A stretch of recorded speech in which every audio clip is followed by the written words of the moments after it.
अपमान नुहे सम्मान रक्षा।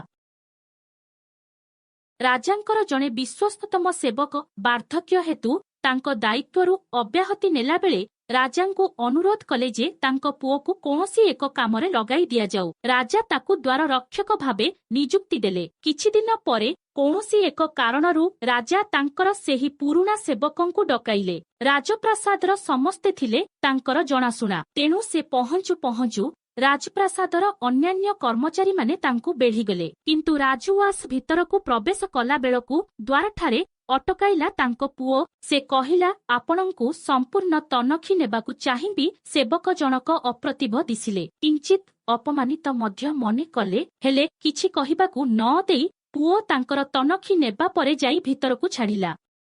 राजांक सहित कार्य समापन परे से घरकु फेरिले। घरे पहुंची तांको पत्नींकु कहिले, आजी पुओ द्वारा अपदस्थ ओ अपमानित हेली। पत्नी कथा कण बोली जानिबाकु चाहिबारु से सबु कहिले। एहा सुनी पत्नी कहिले, खराप मने करिब नाही। तुमे राजांक विश्वस्ततम सेवक थिल बोली आउ काहाकु कहिब नाही, कारण तुम पुत्र से अधिकार तुम ठारु नै जाइछि। कारण कर्तव्य संपादन कला बेले तुमे राजांक विश्वस्ततम सेवक एवं तार पिता बोली से भूली जाइछि। द्वितीय कथा हेला, से तार कर्तव्यबोध द्वारा तुमर अपमान करि नाही, बरम तुमर सम्मान रक्षा करिछि। एबे ताठारु आमर शिखिबार समय उपनीत।